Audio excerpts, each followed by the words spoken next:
King James, you proudly recognize the name, but not many are proud enough to be recognized in their career globally, but even less have a global consensus that they are the king. Are you aware that the average basketball player has a 1 in 3,333 chance or 0.03% chance of making the NBA? 1 out of 23 people in Akron, Ohio will be a victim to a violent crime. And as you can see, LeBron had a significantly higher chance of being a victim to a violent crime than to be in the NBA. I don't think people really recognize why he's the greatest and don't recognize the accomplishments he made on the court. For example, his countless playoff runs and even Olympic performances. Even outside of basketball, he has accomplished so many different things like movies and business ventures off the court. So just ask yourself, how is LeBron not the GOAT? LeBron is the greatest basketball player to ever play in the NBA. A large reason for this is literally undeniable because the stats speak for themselves.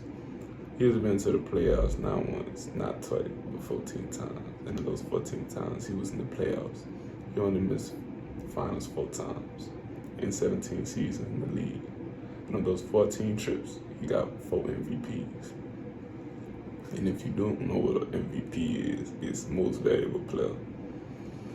So not only did he lead his team out of the way, but continued to put up record-breaking numbers after he had arrived to the finals. Keep in mind, he had did this on 3 completely different teams, winning 2 with the Heat, 1 with Cleveland, and 1 with the Lakers.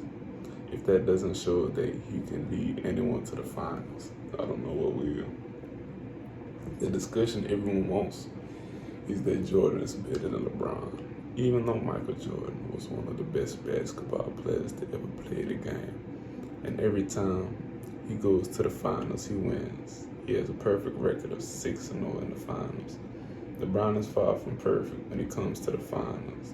He had been there 10 times, and of those 10, he only been able to win 4 of them, and the rest resulted in losses. Comparing the 2 players may sound very easy because everyone says Jordan is the GOAT. That's why we outwear his shoes. But if you really look at the numbers, LeBron shoots 50.4% from the field while Jordan shoots 49%. You may be thinking that's not a really big difference, but if you see the shots taken and the amount of shots taken, then you will begin to see the problem. Jordan outshot James by almost 100 shots. But LeBron is 3rd all-time scoring and Jordan is 5th. Jordan was purely a scorer and he didn't want to do anything but score. If you were down, you gave Mike the ball. If you was up, you gave Mike the ball. So the only reason that percentages are even close is because of the absolutely ridiculous amount of shots Jordan had to take.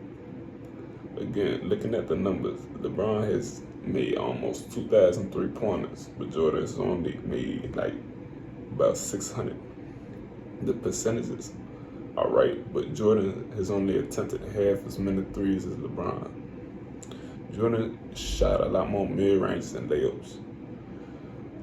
LeBron James affects the game without even touching the ball. He's there on defense, offense, and is always the smartest player on the court, and for sure the most efficient on the court at all times.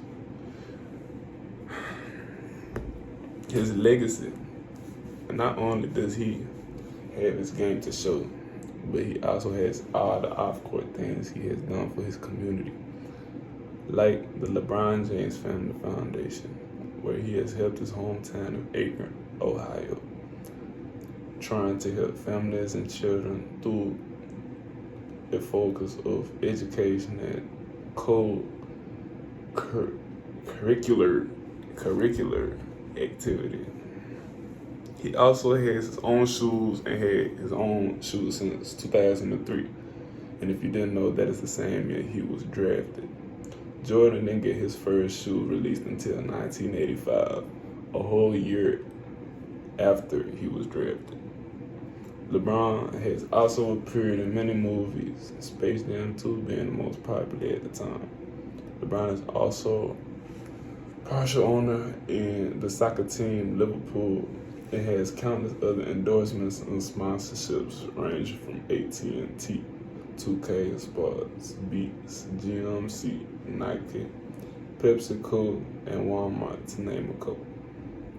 Sports Illustrated wrote an article about a kid from Akron, Ohio, entitled it The Chosen One. The same kid went on to average 31.6 points as a senior in high school, got drafted first in 2003. Straight out of high school, the same drafting class that had future Hall of Famers like Dwayne Wade, Chris Bosh, Carmelo Anthony, just to name a couple. Just so you know, all three of those players listed were in college before this. So they were getting drafted under a high schooler that will proceed to be the most dominant, skilled, and intelligent player to ever touch the NBA court. 17 seasons later, he is still ahead of the game, and that is why he is the GOAT.